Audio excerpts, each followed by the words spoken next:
All right, welcome everyone. Thanks again for coming by. We're going to be doing a beautiful painting today. We're going to be doing a still life. We're going to have interesting colors. We're going to have a fun time drawing this. We're going to cover everything you need to know about the contour drawing as well as the preliminary drawing. So we're going to set this all up first with a preliminary drawing just to get your subject matter in your rectangle here on your paper set. Then once we're done with that, we're going to go in with a contour drawing. We're going to show you exactly how you start your contour drawing at the center of interest, which is this potted plant with flowers. We're going to go around and then we'll do our drawing and work from the center of this point of interest outwards. And then we'll show you how to set up your colors in your palette. So we have our palette. We'll show you how to put all of your colors in your palette first before you start your painting, so you'll have everything all set up, ready to go. And then we'll go right through the painting and we'll cover each step of the way for you so you kind of can really accomplish this painting and with not a lot of fuss and a lot of difficulty. It'll really kind of go nicely. It'll flow nicely as long as you're just going along step by step as we go here on this video, this tutorial. So welcome. Thanks for coming by again. We're happy that you're here working in watercolor along with us. My channel is all about just the fundamentals of watercolor, learning those fundamentals over and over again each week as we get together and every month, and then even year after year. You're working and working along with us, and then eventually your paintings are going to look wonderful because you've kind of learned all of the basic fundamental things you need to know about watercolor, drawing and painting in watercolor, and you're just going to have a much easier time completing some really beautiful paintings as you go, no matter what subject matter you're doing. This happens to be still life, which means you're going to be practicing your fundamental skills and you're going to have a lot of great practice on all the basics of watercolor on this tutorial. So thanks. We'll see you in just a second. We'll get started with our drawing. All right, so we just saw the finished painting, and now we're just going to get kind of set up and sort of go through the progressions as we need to get to our final painting. So this is the very beginning of our setup here. I have a still life setup across from me. It's a beautiful vase here with some beautiful flowers, some pink and white flowers, some green leaf forms, nice looking green, fresh looking green leaf forms, and also an apple and a couple of lemons. We have a light, just a basic spotlight. Any old kind of light will work as long as you set it up on top of your scene. So my light is set up about maybe 4 feet above, shining down straight overhead, almost like the sunlight shining straight overhead in the sky around midday, noontime. So you almost have like a noontime type of midday type lighting where the light's coming from the top, coming down over the scene. And the shadows are kind of smaller and not too elongated on the subject matter. But let's just take a quick moment just to look at this. This is what's in front of me. I have a table that I work on for my YouTube videos right here, and then I have across from me, and that's this table. I have across from me about 3 feet away another table set up with, again, the still life here. And I took a photo of what I'm looking at right across from my YouTube art table here, and that's what I'm going to be painting. So I'm going to actually be looking at both the scene across from me as well as this photograph, because I'm going to put this photograph right over here on the top of this table, the art table here that we have set up for our video. So I'm going to zoom out so you'll kind of see how I do this. I zoom out now, so there we go, we zoom out. Then I'll take my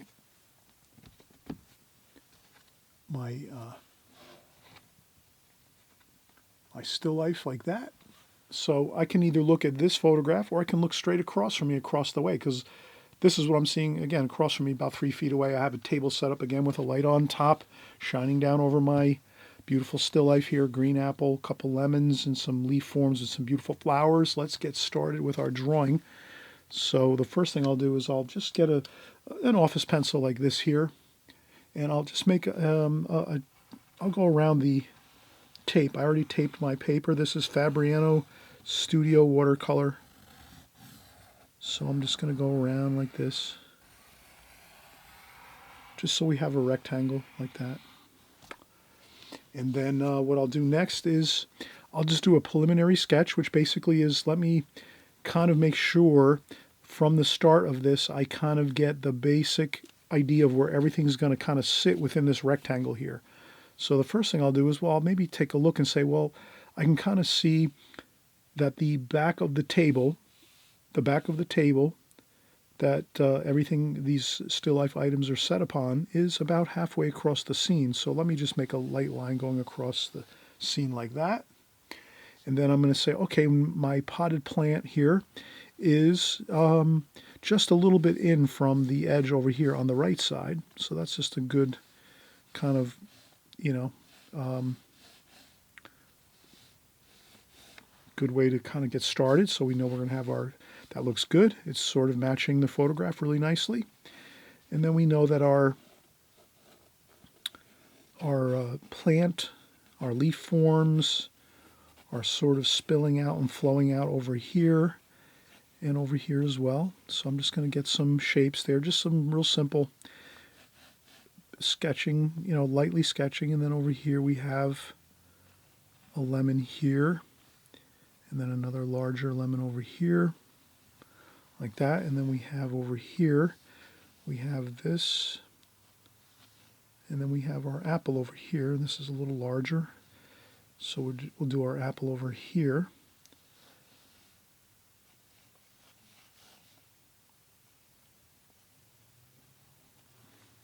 All right, so I did a quick light sketch of everything, just so I kind of see that I have everything set in this rectangle just like we have here. And you can kind of see I accomplished that. We have the vase here with the plants and the flowers. The apple is over here at the very bottom foreground here. So this is our closest, this apple is the closest we're going to see any of this subject matter to us here. And there's some leaf forms here.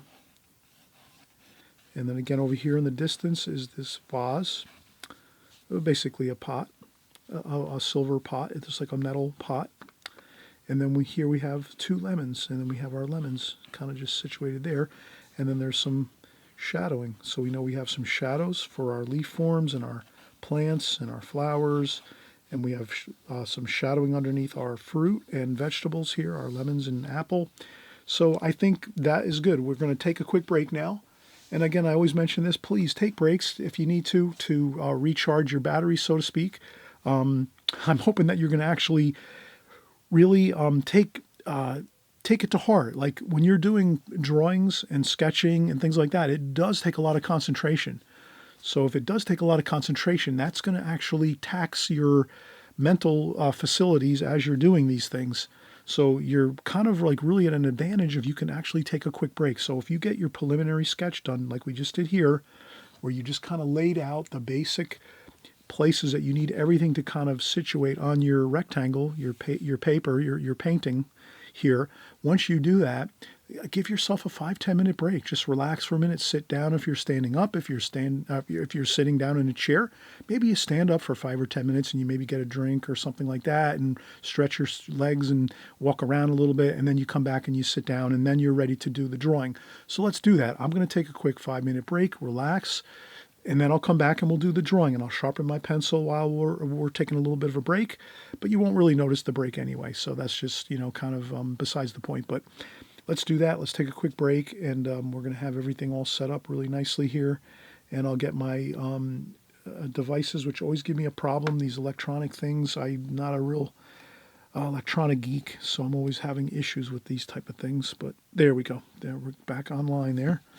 Okay, so let's get started in just a second. We'll do the basic drawing here, the contour drawing next, once we take a break.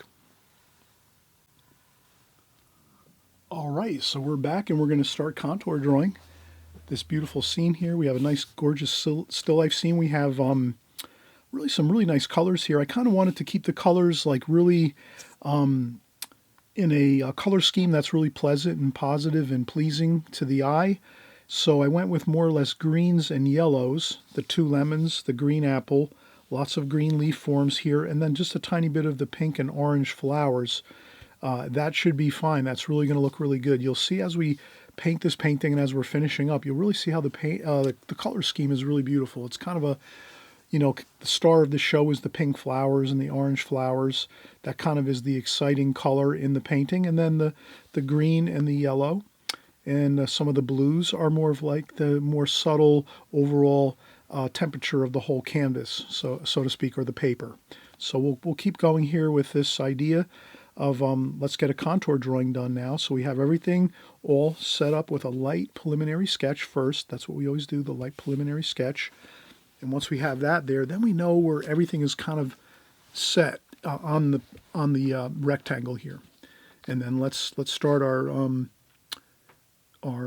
drawing, our contour drawing. So a contour drawing is nothing more than, really, at its basic principle and idea, is you start in one place on a contour drawing, and then you just kind of work your way out from a central location, and you develop your drawing using everything else as your reference points. So here we're going to start out with the, let's start out here with our potted plant. We're using the pot actually as our starting point. Let's do that. And I'm just going to contour draw, which means just I'm starting out and just going to do a little small base to that potted pot there. And then it's kind of dark in there. And then I'll start to do my leaf forms. And I'm hoping you'll just kind of follow along as I go.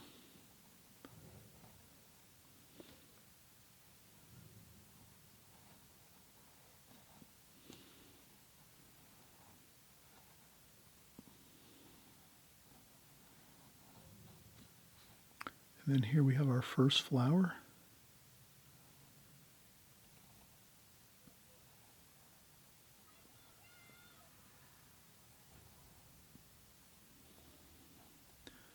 Okay, that's our first flower there. It's kind of an orangey pink flower. And then we have another leaf form here and a leaf form up here. And a leaf form there, and then this kind of funnels down in there.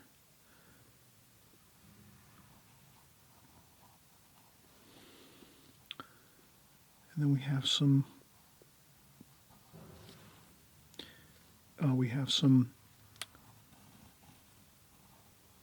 other leaf forms here, and you have a lot of stems.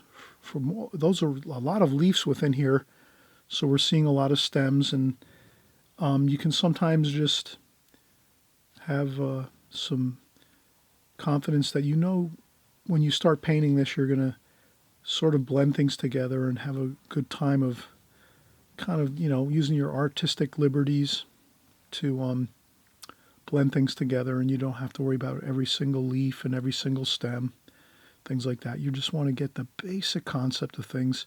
So this is the other flower here that we have, like that. So it's another white flower, pink and white flower there. And then we have another leaf form that's kind of shaped there.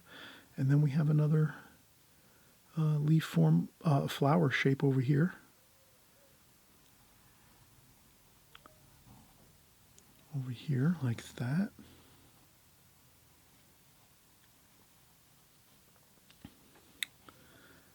And then over here, there's another couple of leaf forms there. Like that. And then there's another one over here like so. So I'm just trying to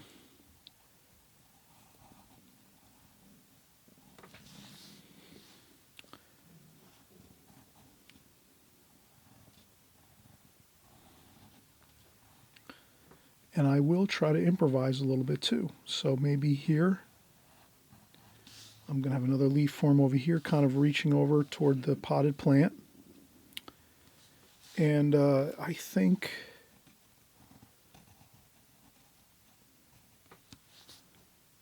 I'm going to kind of leave this as it is. I think I might have gone off track a little bit over here. But again, don't worry about it. You can always, once we're done contour drawing, you can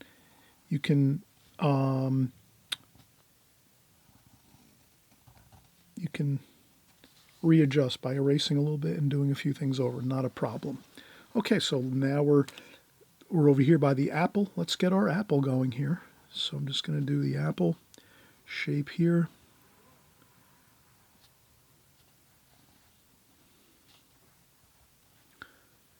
Come around here like that. And I'm just doing little dots, so I'm trying to get the angles here as I go so that I don't make just like a big circle and say, okay, that's the apple, and make a circle. I'm trying to get the subtle angles that you'll see on the apple. There are some angles to that apple. It's not a perfectly round sphere. It's actually got some angles and things to it. So let's do that. And then there's the top of the apple has a divot where the stem is, and then we'll just do the stem like that. And then we'll paint in the shadowing on there once we get to the painting portion. And then we're going to do a little bit of a shadow here just to remember. I'll put a small line on there just to remember. Maybe I'll zoom out just a touch here. So I have a little bit of a line drawn here underneath for the shadow. And there's some more shadows under here for the leaf forms. So I'm going to do some leaf form shadows like that.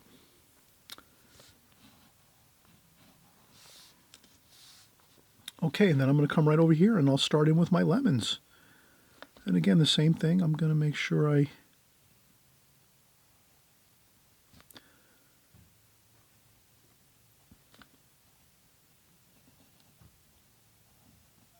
that's my lemon there. And then over here, there's another larger lemon.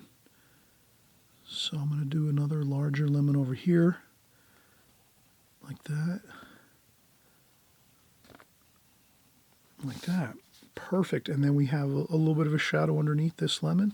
And the same thing over here, a little shadow under this lemon. So let's make this background, the back of the table. We'll get that back of the table line set across our painting. We want to do that. And then we can even get some of these lines. Again, this is optional. If you want to add some of your tablecloth design to your painting, you can do that. If you don't want to get that involved with too much detail, you can leave that out. I'm going to do a little bit of the tablecloth design here. So I'm just going to take my, like this, just make a little bit of a line there. And then there's another one here, another line, another design here. This is like another line here, like that. And there's another one here too as well, like that. And another one there. That will go right alongside the apple, like that. All right, I think that looks pretty good. And then there's maybe another one over here on more of an angle, like that. Okay, so we have our basic contour drawing completed. And there's some more leaf forms in there. But again, we have a lot of detail here with the leaf forms.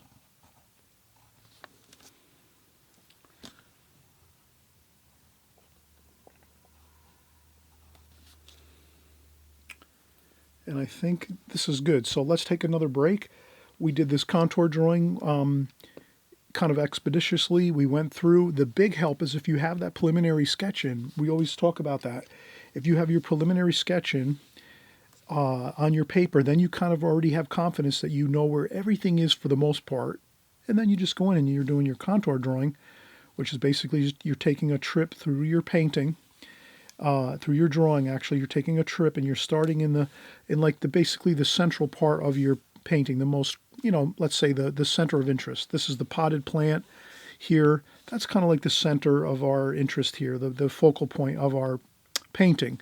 So we start here with our contour drawing, and then you just slowly work your drawing out from there, and you try to just have fun, let your pencil lines flow. You keep looking back and forth at your photograph, or if you have something like this set up in your home, your studio as you're working, or if you're outdoors, anything like that, if you have what's in front of you, you just kind of use that. You just keep looking back and forth and try to just keep everything close in scale to one another. So if you have a leaf form this size, you pretty much know most of your leaf forms are going to be about this size here. and not much larger than that. So as you're going through, you're kind of knowing your scale is going to be similar. You're not going to draw a huge leaf form anywhere. You're going to kind of keep them similar in size. You can make them larger and smaller, but you'll kind of have an idea of your scale of things as you move away from your center of interest here. And we just kind of did that. We just kind of went along and did our leaf forms here and just kept working our way across the painting over this way. And then we finally got over here to the apple. And then that was completed. And then once we did that, we just finished up with our 2 lemons. And then we had a few shadows that we put under the lemons in the apple. And then you have a few more shadows over here too. We can just make little notes on our paper to add some shadows here and there. Maybe on the lemons too. There's some shadowing on the lemons that we can do. All right, so I'm hoping that this is going well so far. I hope I explained everything really carefully for you so you can kind of get the same idea that I'm kind of following along here. So we're basically just getting a good solid drawing here before we start in and get in and do our painting portion here of the paint of this composition. So, and again, we're going to use a beautiful, pleasant, pleasing paint color scheme here, which is again some green apple, some yellow lemons, some green, lots of green leaf forms, and then just a tiny bit of pink and orange and white flower shapes in this potted plant here that we have.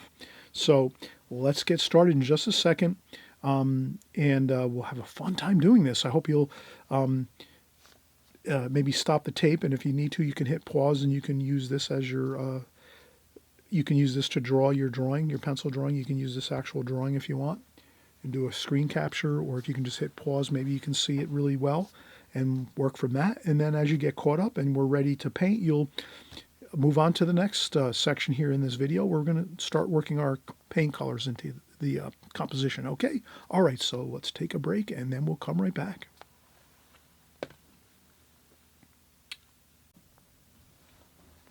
All right, so let's get started. We're going to begin the painting process here. So the first thing I was going to do is start to mix a little bit of paint. So I want to start to mix my colors that I'm going to use for this composition. And of course we're going to use a lot of green, so I'll get some sap green up here started. We'll get some sap green. And some raw umber too. I think raw umber is going to look really good. Kind of mixed in with that sap green, kind of like a warmer feel to the greens, and then also a little bit of cool green too. We want to mix it up here a little bit, so maybe we'll have a little bit of blue there. So a little bit of cobalt blue. That's a good all-purpose blue right there that you can use for some shadowing kind of green colors. And I think that's really good right now to get a start for our greens, for our green leaf forms. And then as we start to work, maybe we can do the same idea, mixing up a little bit of colors and things like that before we start. Maybe we'll get our lemon colors. Why not? Let's get our lemon, cadmium yellow lemon. That'll be for our lemon, as well as some cadmium yellow. So there we have kind of like 2 really good lemon colors. Some cool yellow, some lemony yellow, and then some warmer yellow there too for the shadow areas. And then maybe we have a little bit of blue, cerulean blue for some shadowing. And we can also add in some burnt umber there too for some shadowing. So kind of like we have a good feel for the apple too. We can use the apple, we can use these same colors as the green leaf forms mixed in with some of this. But I think this is basically a good bit of color that we're going to use. Also too, we did want to add in some, for the pink flowers, we're going to add some alizarin crimson up here. And maybe a little bit of orange. There's a little bit of that orange color. So we have some orange, cadmium orange, and some alizarin crimson up here. I think that should be fine for the flowers. Maybe a little bit of purple. There is some purple there too. We can even put some purple here just to have. There we go. So we have some purple to mix in with our red and orange. I just needed more space over here, so I can put some purple up there. That shouldn't be a problem.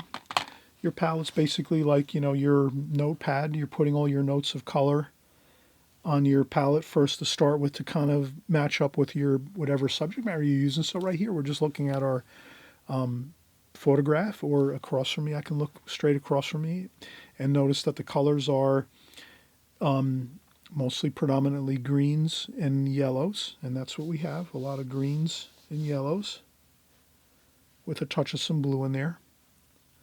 And then, of course, we have those little beautiful notes of pink and orange for the flowers. So we're going to kind of incorporate all of these colors into the painting. We get them all out onto the palette first so we can kind of get it all set up, and this way you don't have as much stress, right? Does this make sense? If you're starting out a painting, it's less stressful if you can kind of figure out first, get your colors kind of, you look at your subject matter, whatever, if you're painting from a book or a photograph, or online, you have something online on your phone or your iPad or your computer screen, whatever it is, or if you're even painting from still life where you have some real flowers set up in your house, which is really nice, and some fruit and some vegetables like lemons and apples like I have set up across from me. If you can do that, that's great too. Mine are actually, these are actually foam, actual, they call it faux fruit. So I purchased this on eBay. You can get faux fruit, it's called, or, faux vegetables. They're basically people, they create these beautiful creations of replicas of fruits and vegetables. So you can get an apple, and they use foam, so it's nice and light, and they paint it beautifully and create a gorgeous looking, almost lifelike. It looks so real, you wouldn't tell the difference if you were looking at it from a foot or two away. And that's what I have here set up on my table across from me, some faux fruit. And you could find that on eBay if you want to take a look at that at some point. It's really nice. You don't have to worry about going out and buying fruit and vegetables at the store, as a special, setup if you're going to be doing a still life painting. You just have it there. You can put it in like a shoebox or on your shelf, and then you just set it on your table as you need it. So in any case, let's get started. We'll use our greens. We'll start out with some greens here. And this one here is a little bit light. We'll do our first leaf form like that.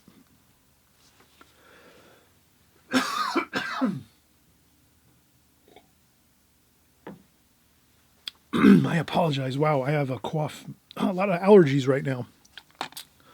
Fall time is allergy season over here in where I live. So I'm sorry if I'm making some noise here. Okay, so we have that there.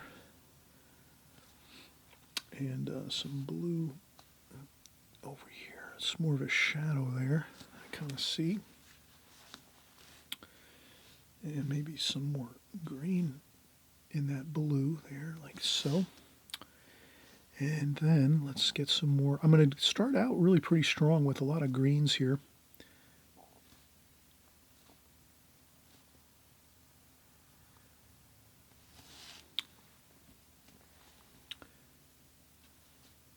And it doesn't hurt to use some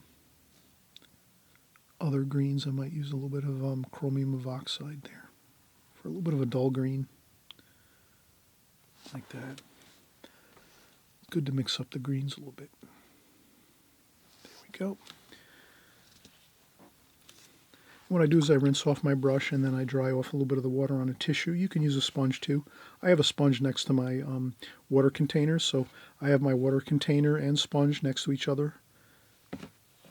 And then you can also use an additional little bit of tissue to dry off your brush a little bit. You want to make sure you don't have too much water on your brush as you're going, because that can really cause a lot of issues with too much water. Can kind of cause a lot of problems with getting some good color and accurate darks and lights in your painting. So these are just some stems and things like that. So there we go. We have, we're working our way over here on the right hand side over here, and we notice that it's looking good so far. And I'll do a little more. I'll just kind of swing over this way and use my brush like so. And then a little bit of darker darks over here, like that. And then what we have is a beautiful orangey and pink flower here. So let's We're going to do the inner part of the flower, which is kind of an orange and pink, like this.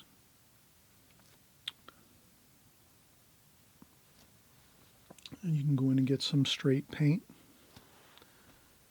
like that.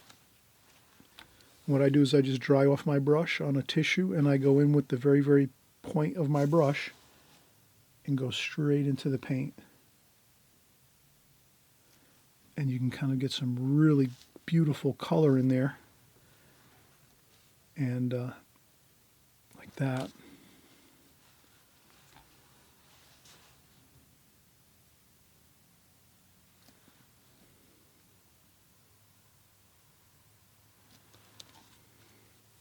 And there we have it. Okay, so let's keep working our colors here. We have more sap green here.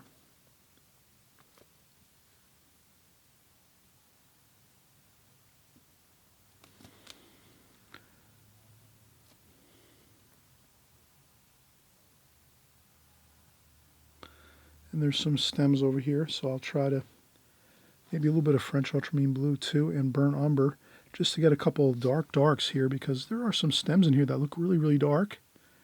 And there's also a little bit of dark shapes here. It looks like the soil of the potted plant here is kind of dark. So we can kind of get that in too.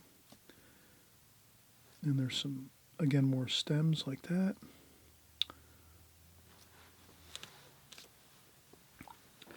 And I might just get some paint and do a little bit of splashing.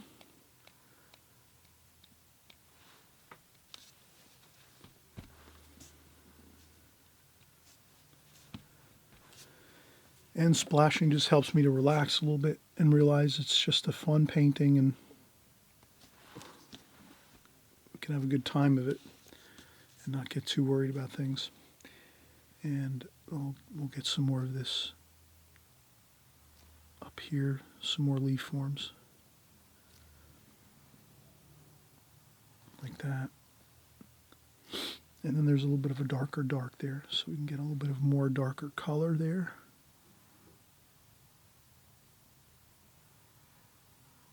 Like that. And I think that is looking good.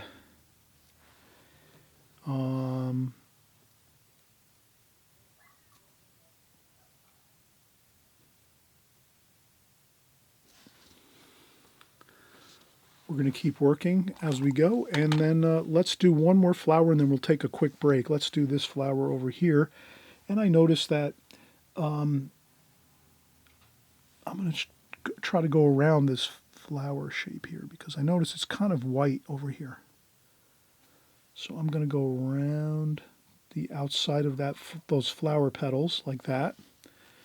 Rinse off the brush, dry off the brush a little bit, maybe get a little bit of cerulean blue. And then I might just clean up a little spot over here, put some cerulean blue up there, get some color, and maybe do a little bit of cerulean blue along with that orangey red, and a couple of splashes. So I'll get some more water, and I'll do a couple splashes like that. And this way I can go around that flower right there.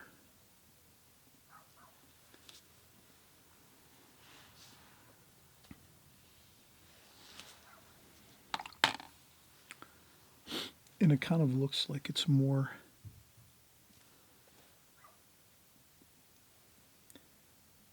there's some red and orange at the bottom of the flower shape, the petals, but it's more white toward the top. So again, I rinse off my brush, dry off a little bit of the paint on a paper towel or tissue or a sponge, and then I just kind of blend that orangey color there, just a little bit. And then I maybe take a little more cerulean blue and just sort of maybe get a little bit of like that,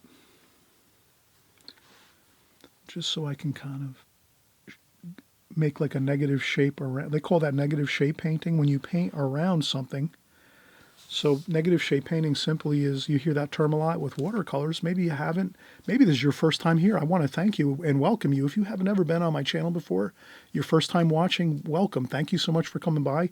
We're having a fun time here doing our still life painting, and we're doing, you know, our flowers and leaf forms, and we're going to be doing some fruit and vegetables here, our lemons and apple soon.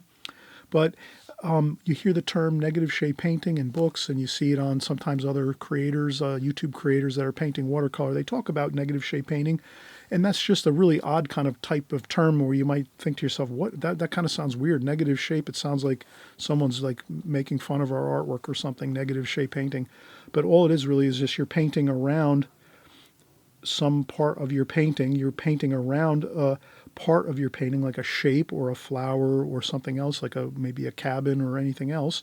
You're painting around it, and then when you paint around something with a color, the actual subject matter appears. So when we paint around this flower here with a little bit of darker paint, that leaf form sort of kind of like becomes evident. It looks like it's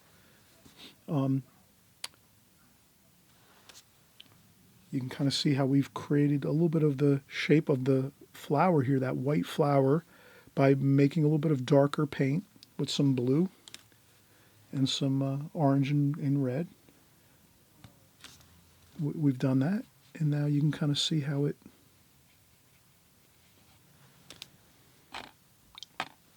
creates the flower shape, the white flower shape here.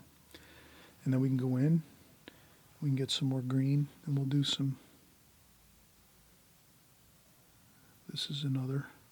So again, we're kind of painting around this flower again, this flower petal here with this green.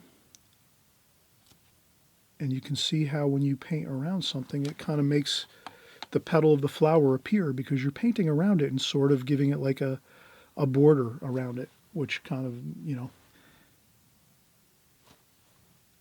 gives it that feeling of solidity, and like it's actually appearing before us. Now let's do a little bit of darker darks there. So that's another leaf form here.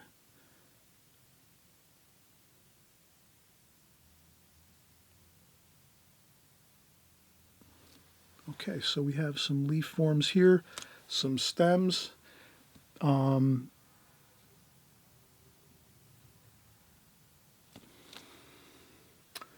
That looks good. Let's take a quick break. We've done quite a bit of painting so far.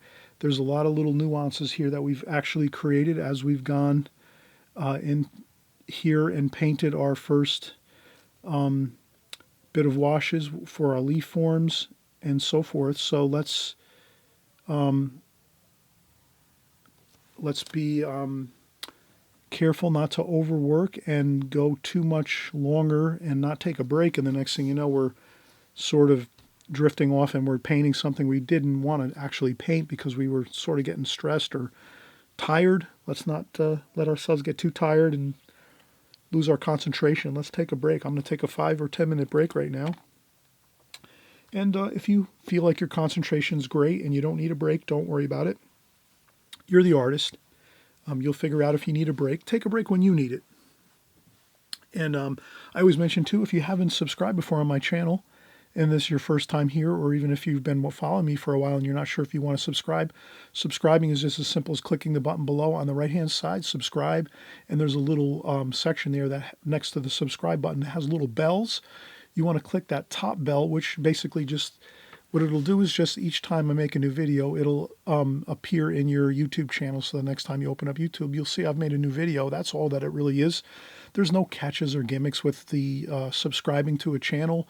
If you subscribe to my channel, that's just YouTube's way of kind of like saying, if you like my channel, YouTube is happy to kind of let you know when I've made a new video, and they'll send you my new video in your YouTube homepage. So when you open up YouTube the next time when you're on YouTube, you'll just see my paintings and my videos coming up to alert you that I've made something new. And that's all it is. There's nothing else to it. There's no gimmicks. Again, there's no getting text messages or emails or anything silly like that. That's not what YouTube does. They just want to make your experience on YouTube better by helping you to kind of get the content you want more and more. So if you're new here, or if you've been following for a while and you're not sure if you've been subscribed or not, it's the button below on the right hand side. It says subscribe. You click on that, and it's as simple as that. You just click on that, and this way you're kind of connected with me, and you'll keep working along with me as we go here on our watercolor journey. It's a fun journey, and if you're working with me here week after week, month after month, and year after year, you're going to get better at watercolors, no doubt.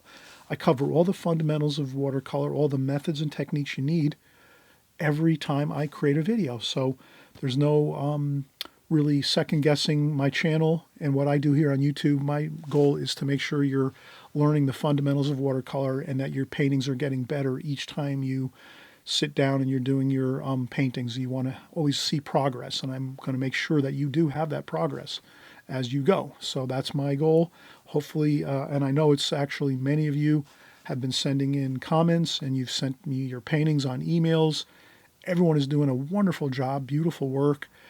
Sometimes I'm getting paintings that just look so fantastic. Even some of them, I'm not even sure if they're my paintings. I'm wondering if they're my paintings or someone is actually taking a picture of my painting and sent me my own painting. So a lot of people are getting incredible, good luck with their paintings. Everyone is picking up on what I'm teaching. It's not anything too fancy. It's really just the basics. And when you get the basics down, you can do anything you want with watercolors. You can go off in any direction you want with watercolors as far as any style or technique that you want to use in watercolors. But if you get the basics down first, that's really going to be the key to your getting better at watercolor and finding your own voice in watercolor.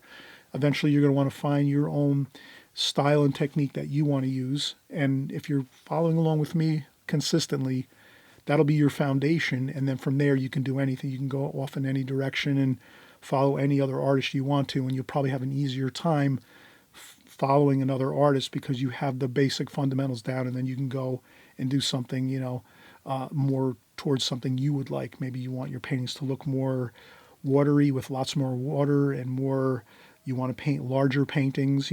These are I'm working in a smaller format right now. You might want to work really large. There's a lot of artists out there that work in large style formats all the time.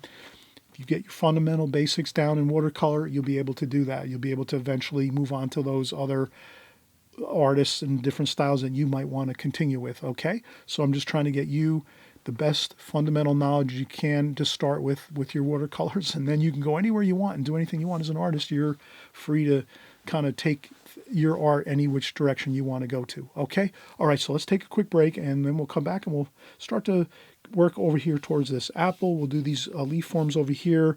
We'll get over to the lemons and the potted plant here, the actual silver metallic pot. We'll do that as well. And I think once we get that, we'll do some shadowing and we should be completed. So let's come back in just a minute. All right, so we're going to continue on here. We have our colors and our leaf forms going really nicely. Let's continue on here. Let's get some more sap green here. I think we need to mix up some sap green, cobalt blue maybe in there a little bit, burnt umber, French ultramarine blue a little bit in there, a little bit of darks there. And I'll do a larger leaf form here.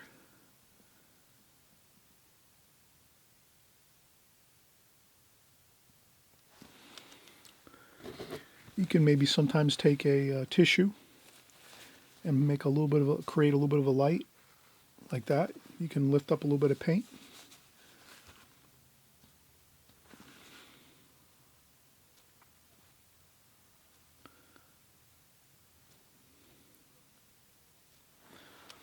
Okay, and then we'll do another leaf form here. I think I'm just going to really go for the gusto here and try to get some really nice leaf forms here. A little bit of a darker dark there, burnt umber, French ultramarine blue, and that green.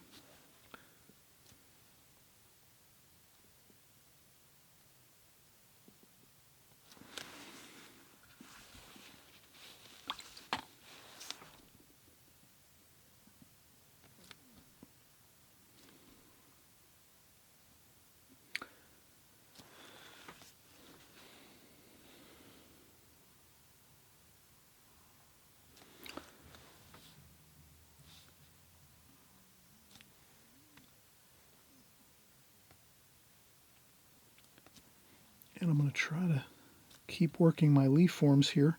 This is where I start to move a little quicker because I'm kind of starting to see that I can actually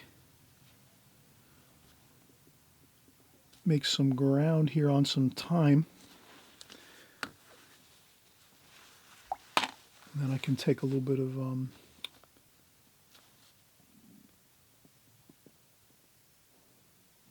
maybe some lighter green there, chromium of oxide.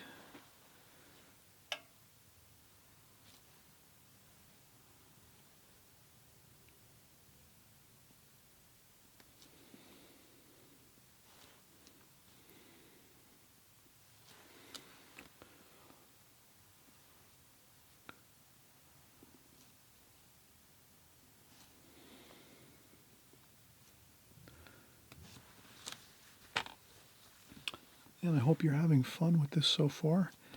And I'll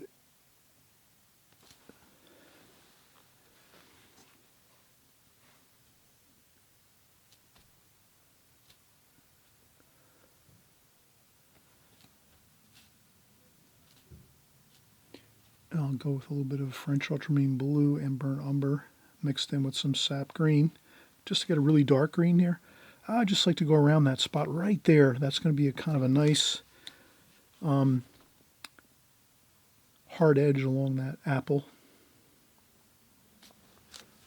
And there's another darker dark here along this bottom edge here along the apple. And I'm thinking that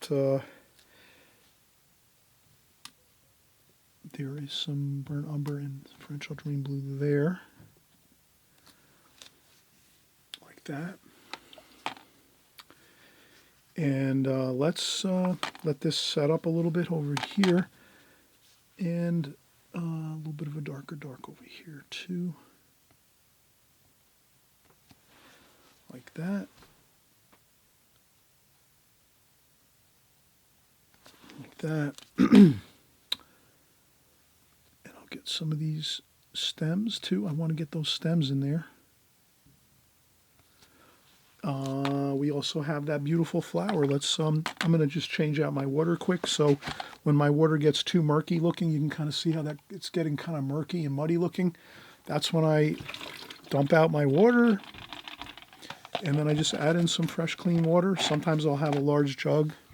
I usually keep a large container of an old orange juice container. I keep that filled with water, and then I just empty out my bucket at any time I want to. I just empty out my water container, my collapsible water container made by Holbein. I use that exclusively for my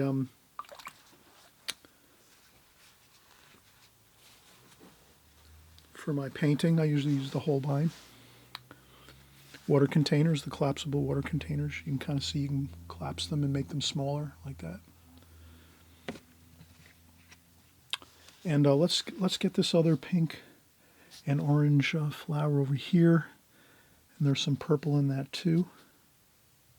And I'll put some purple over here and some purple over here too. So if I add purple to a flower over here, and I haven't added it over here, then I'll want to add it over here too. So that we have kind of like a harmony of our colors.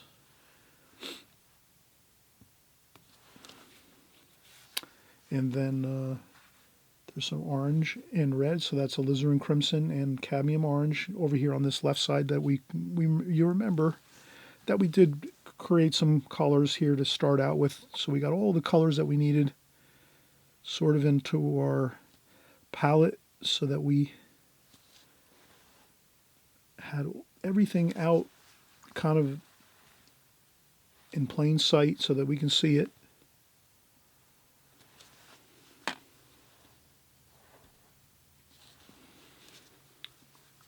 Then I rinse off my brush, dry off the water, and then just carefully smooth that wash out carefully along the edges of the petals of the flower, like that.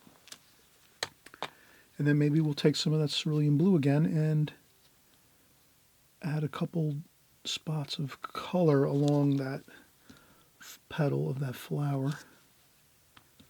And then we can take this and just kind of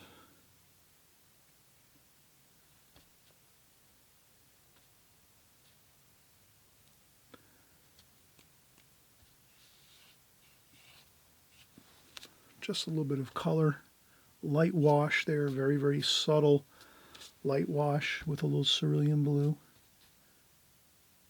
like that. And then I can use a damp brush and kind of just slightly, kind of just smooth it out like that, but it kind of makes a nice bit of highlight there along that petal.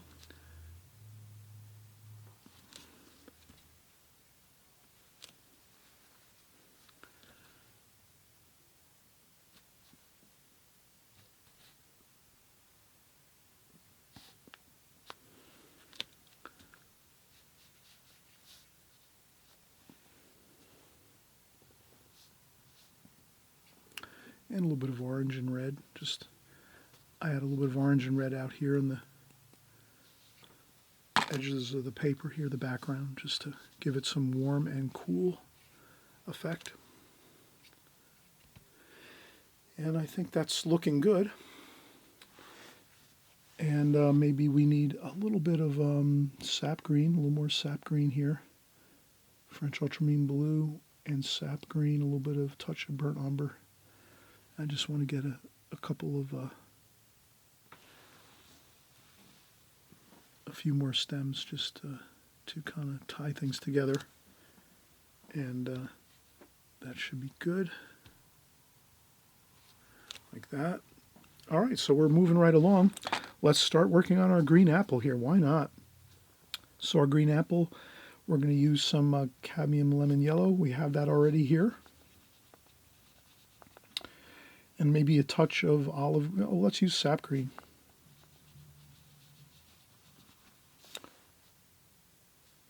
And what I'll do is I'll sort of maybe go up top here.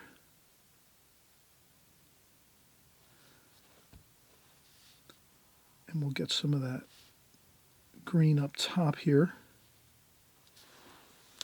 That bright green. And then we'll add in some of this green here. And that's going to be a little darker, and that might even have a little bit of the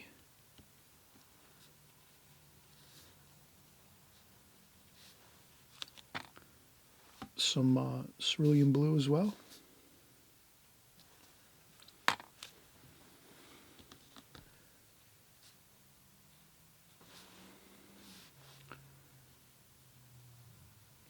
And there we go. We have kind of a shadow over here, a darker shadow on the side of the apple over here. And it's a little bit lighter over here on this side. And then up top you can definitely see it's lighter, so I'll rinse off my brush, dry off some of the water off of my brush to have myself a really good, nice light, bit of light on top of the apple there. You can always lift up a little bit of paint with some paper towel or some tissue. And then we have a little bit of this darker dark, which is like a raw umber. And we'll just do that. Put a little bit of raw umber there.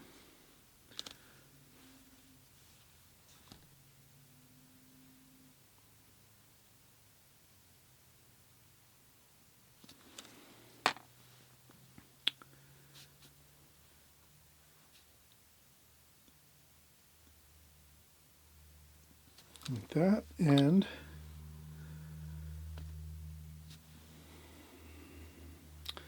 let's right away go in and get some shadowing under there. I would use cerulean blue and purple. That might look good with some raw umber. And we'll just do a little shadowing under there. Just flow it right up onto the underside of the apple, like that. A little bit of purple. Like that.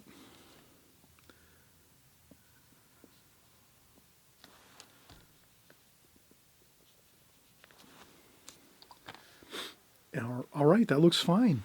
We got some shadowing underneath our apple there. A little bit of green, more green there.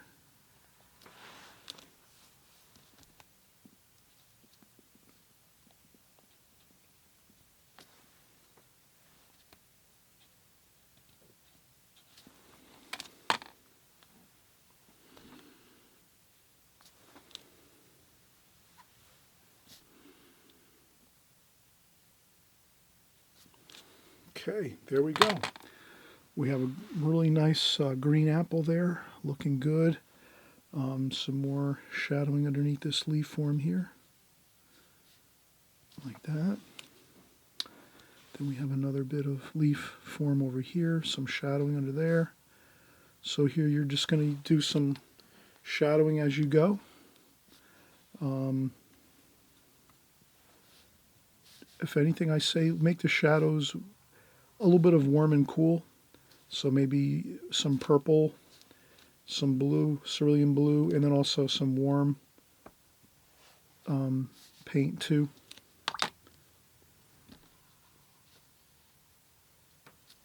Okay, and let's keep working right across. Now we have,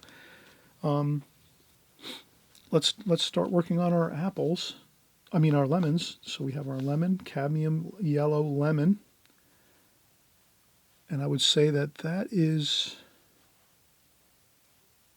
going to be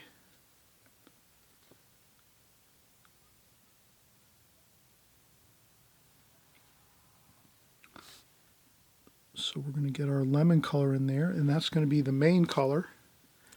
Then you could take your tissue if you want and lift up a little highlight there on the center. There we go, like that. And then underneath here, there's a little bit of yellow ochre, like that. I'll put a little bit of yellow ochre underneath the lemon, so that is going to make it a little bit of a shadow there. And then some of that purple and blue, and we want to just kind of get a shadow under there like that. And then we have another lemon over here. Let's keep going. More cadmium lemon yellow.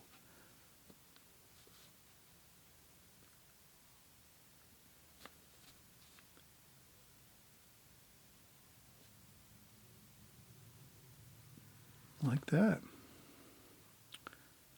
Okay, and then you could do the same thing. You can lift up. I'll get a fresh tissue, a clean tissue, and I just roll up my tissue and make a little small bunch, of, a little bit of a bunch up here of the tissue, like that. And then you can just lift up like that. And that gives you a nice little bit of light on the top of your lemon. And then we'll go in and we'll get some of that darker raw sienna. That's actually raw umber, like that. And put a little bit of a shadow under there. There might even be a shadow on top of our lemons, like this, from the up above. And you could add a little bit of purple to that, like so.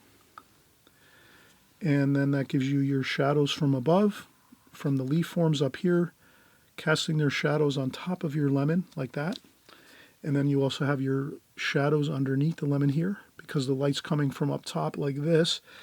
And that's where we have we use some purple and some raw umber up here.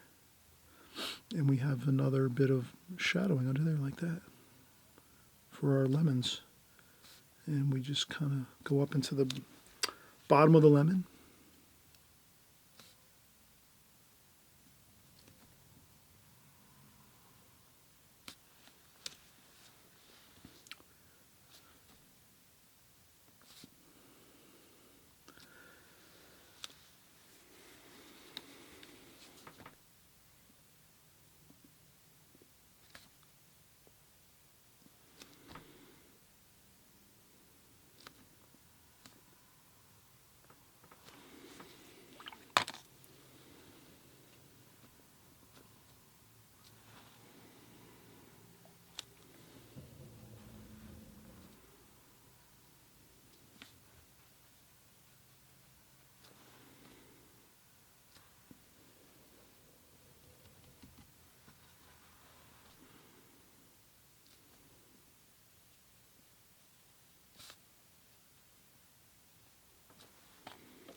All right, so you can kind of see we have a good amount of the foreground completed now. So we have our green apple and our 2 lemons here completed.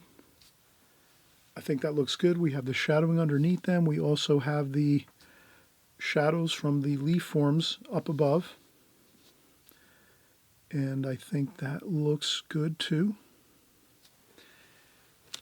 Let's take another quick break. We have basically we have most of the painting completed now. The only thing we're going to do after this point now is just to get the silver pot here, which our plant is in.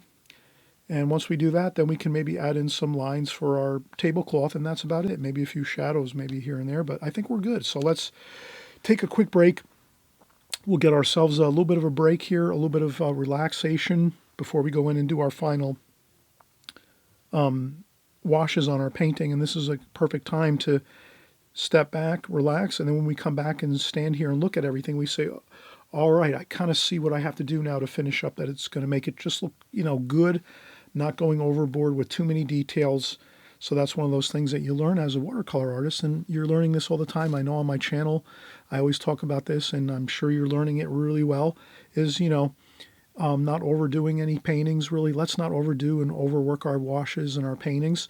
Let's kind of get it looking good, and then as we're sort of finishing things up, we don't want to go too much details at the end of our painting. We kind of want to be sparing at the last maybe half an hour or 10-15 minutes of our painting. We want to be sparing with our details and kind of let things maybe be a little bit underdone. It's better to be a little underdone with our paintings than kind of keep working and working and working and going overboard, and then we find we've done too much details. So you'll kind of see that I'm going to do it that way here, and then you'll let me know in the comment section if you find that I've not done enough here, or if I should have added more things, or maybe you might say, oh, it looks pretty good, you didn't overwork it.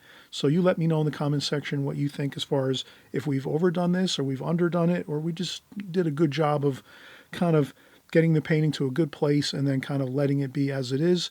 And you can always, in a day or two later or a week later, maybe add just a few little tiny things in there into your paintings if you want to. But usually it's better to kind of underdo it a little bit, and then if you want to later on, you can add a few details to it. But let's try it this way. Let's finish up what we have here in just a few minutes. Once we come back from a little bit of a break, we'll see if we can get it finished in the next 10 or 15 minutes, and then see how it looks.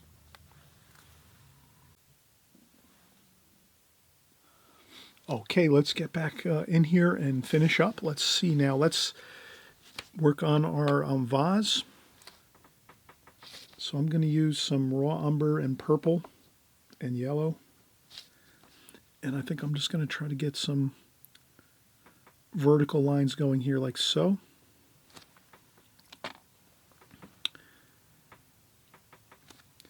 And a little bit of purple. A little bit of cerulean blue. I think I'm kind of going for that striped kind of look.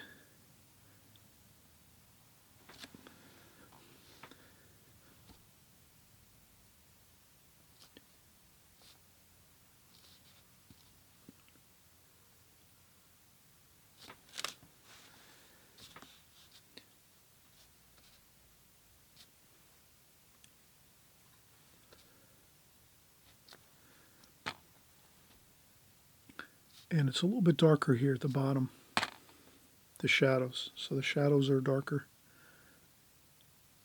The cast shadows are darker along the bottom of the...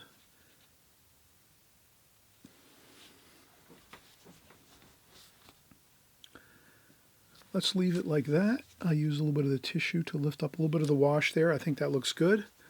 For our pot here that we have. And what else do we have? We have already some good shadows here. Like that. Then I think I'm just going to, I see a kind of a beautiful line going across here. It's sort of like a another stripe on the tablecloth. So I'm going to put that across here. And that's kind of a lemon yellow color. And then there's some blue also and some red. So we're going to definitely try to see if we can get some colors, some additional colors in our painting here by just adding some stripes here across like that. All right, so I'll go with I think right now we're pretty good. We have everything, pretty much the lemons, the apple in the foreground, the middle distance here. We have all of our flower shapes in nice. We have the green leaf forms in really good. We left plenty of white paper and light going through so that we can see on the other side of this potted plant. The thing I always try to mention when I'm doing still life painting and doing, flowers and still life bouquets, things like that, is you want to definitely leave light through so that you can see through your bouquet of flowers. If you have bouquet of flowers, or if you have like this here, it's more a lot of leaf forms, green leaf forms and flowers. Try to leave some white paper back there so that you can kind of see through it. You want to almost make it like so it has some like three-dimensional quality to it, so that you can see through it to the back behind this bouquet. So I wouldn't fill in everything with green leaves and things like that. I would leave, like we did here, leave some areas. What do you think? Is that a good idea? I'm hoping you'll let me know if that's a good idea to leave some of those leaf forms with some white paper in between, so that you kind of have that nice looking three-dimensional quality. And then let's do I'm going to go across here with my my brush like that. We have a yellow stripe there. You can add a little bit of blue or purple here and there. And then we have blue, cerulean blue. So I'm going to do some cerulean blue there and another bit here like that. And you can kind of see I'm doing this expeditiously. I am not taking hours trying to do my tablecloth lines. I'm trying to do them quickly. There's some red ones too here, I think, over on this one here. This one is kind of a red-orange. So I'm going to do that. Go right through like that. Looks good. And then over this one here too. This one's yellow back here.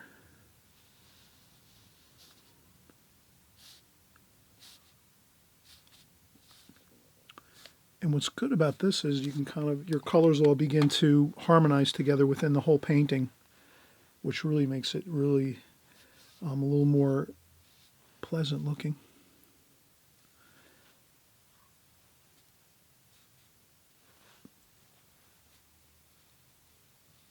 So I'll do that stripe there, and this one too here.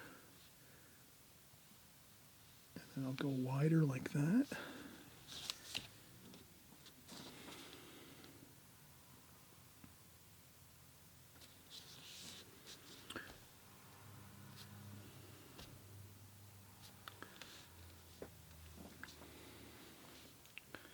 And a little bit of splashing back here.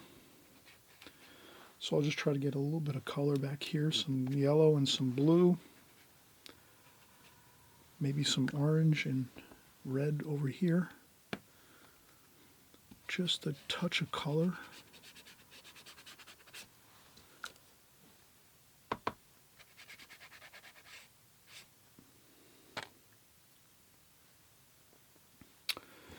We could go with a little bit of more purple and blue and raw umber. And we'll see if we can get some darker shadow there.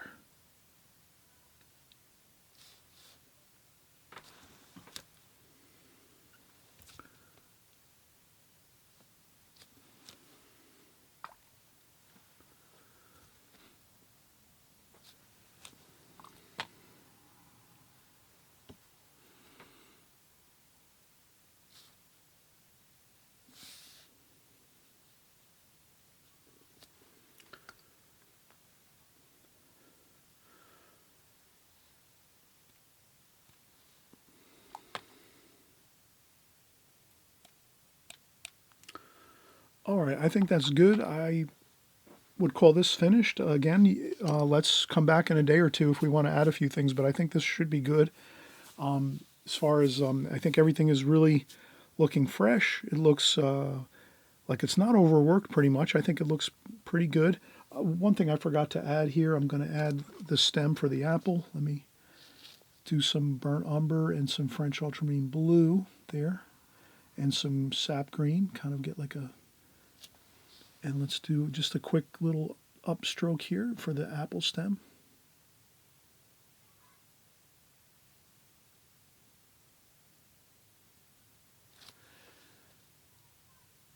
Like that. That looks good. You can always lift up a little bit if it's too dark or something. You can take a piece of tissue and just do that. And then come back in and just maybe add a quick little, like that. Again, you can do the same thing.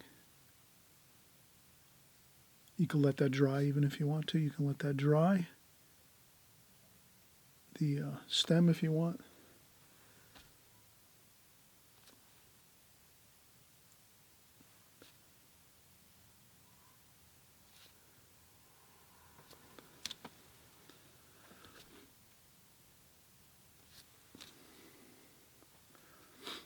All right, looks good. Maybe a couple details too here. I think the lemon has a small there, and then also here. That one there is a little bit blended in to the shadows here, so I wouldn't worry about that one too much. That lemon over here.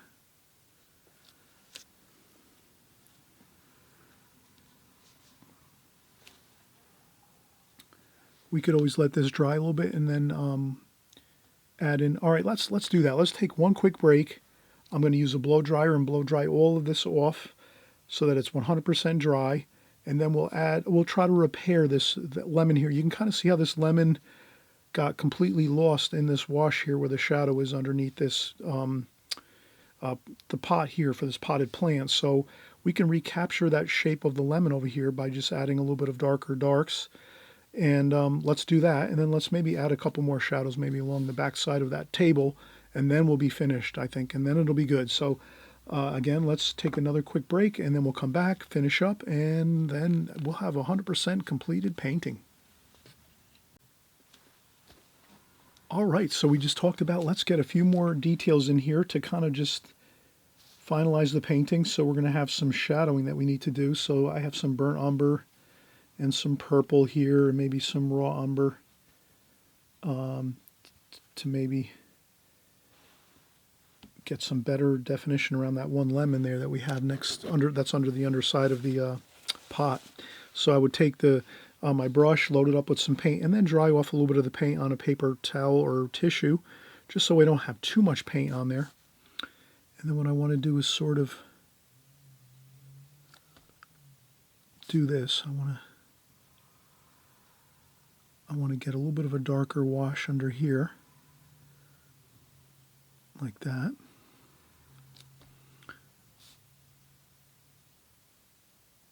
And then we can go around that lemon a little bit like that. And then we can take our brush, rinse it off, dry off a little bit of the water on a tissue or paper towel. You can also leave it a little damp. And let's just kind of wash, or take that shadow wash and just kind of mix it around a little bit. And then we're going to take this too, and we're going to do another shadow over here. So this is the bottom of the, and then maybe even some burnt umber, some French ultramarine blue, like that. Maybe just to make an accent under there with some darks for the shadow, like that. And that also accomplishes getting a little bit of our lemon there kind of back in good shape there. We can kind of see the shape of the lemon. That looks much better. See, that definitely helped by doing that. And you can also add a little dark under there too.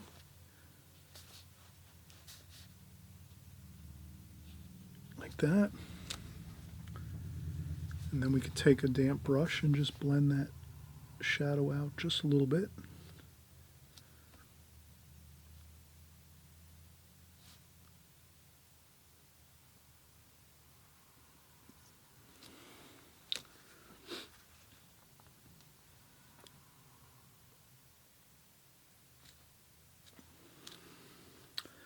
You could also take some color, some white. If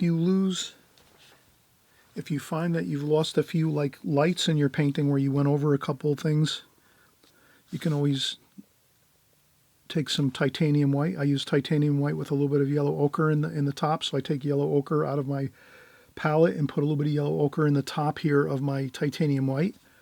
This way it's not too stark white. And then you can kind of get that, a few things here and there. If you need to see the edge of this pot here, I wanted to